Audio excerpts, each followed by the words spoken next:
Purchased a home with a pool and triggered my Mel's past trauma. Now she's upset, and I'm wondering if I'm in the wrong. 37F here.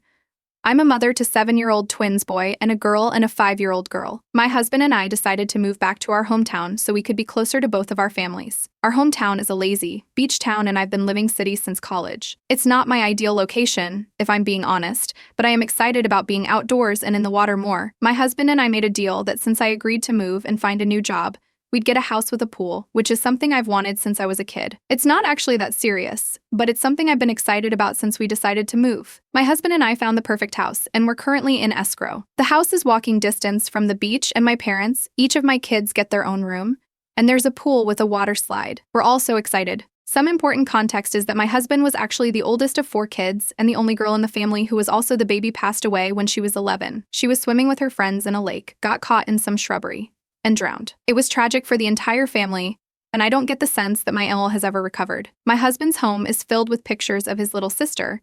The kid's bedroom is basically a shrine to her, and my Mel gets teary anytime she sees one of my 2 daughters. My Mel has always been kind to me and is a wonderful grandmother, and so it's difficult seeing her so sad. Yesterday, my husband and I were on the FaceTiming with his parents, and I sent them pictures of the house we're moving into. My Mel's face went white, and she asked how we could possibly move into a house with a pool with 3 young children. I explained that my kids are all great swimmers, that we've told them there's absolutely no swimming without one of us there, and that we're getting a gate with a lock and alarm installed around the pool so they can't get into it without us. My Mel started crying and saying that drowning is the leading cause of death for young people. She also said she couldn't believe we'd be so reckless with the lives of our 3 beautiful children. My husband tried to calm her down, but she was furious and hung up the phone. My husband now feels terrible and says we should have thought more about moving into a house with a pool. He's not worried about something happening to our kids, because we're going to take the proper precautions. He's worried about his mom's mental health. He says his parents will never be able to come over now because his mom will be watching the kids in the pool obsessively. He also says we're probably not going to be able to do holidays or parties at our house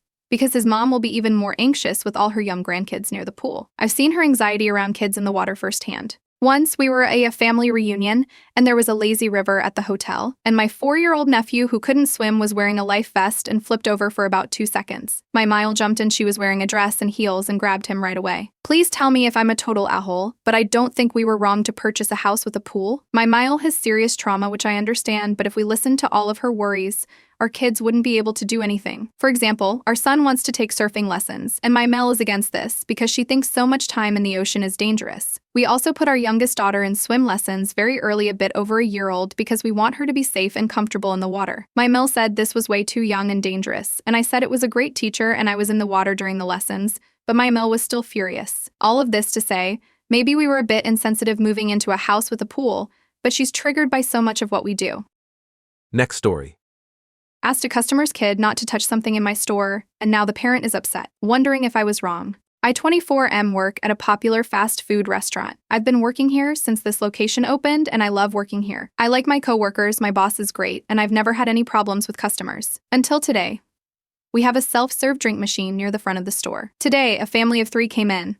A mom, dad, and their daughter, who looked about 4 or 5. I was the cashier for the day, and dad came to take their order, while mom went to sit down at the benches we have at the door to scroll on her phone. Their daughter, however, beelined to the drink station. Noticing the daughter about to stick her hands inside the spigot for the iced tea, which is separate from the soda machine, I calmly say I didn't raise my voice at all. They and another family were in the store. Excuse me, little one. Could you please not touch that? Mom looked up from her phone. Immediately got defensive and yelled at me, don't yell at my child. I'm right here. You could have just gotten my attention now. I get it. Stranger danger and all that. Don't want strangers talking to your child. However, I needed to stop her before she actually touched it. It's a health hazard. People get drinks out of that. And I don't know where your daughter's hands have been. Your entire family just came from outside. She could have had peanut butter residue or something on her hands, and the next person to drink out of it would have went into anaphylactic shock. And I didn't raise my voice. I used a gentle voice just to get her attention and not contaminate the spigot. I apologized to the mom and explained the above, minus the outside part. She, however, isn't having it, and yells at me again that she's right there and not to speak to her child. Dad is right there at the register, just waiting for this to finish so I can take his order. So I apologized to her again and turned to her husband to take his order. As soon as I turned to her husband, she's back on her phone, now with her daughter sitting next to her, hand around the shoulder. Ada? Should I have done anything differently? I've already told my boss, and after they left I still disinfected and sanitized the spigot. Even though I stopped her before she touched it. I felt like if I did it while she was still there, she would have had another meltdown. Next story.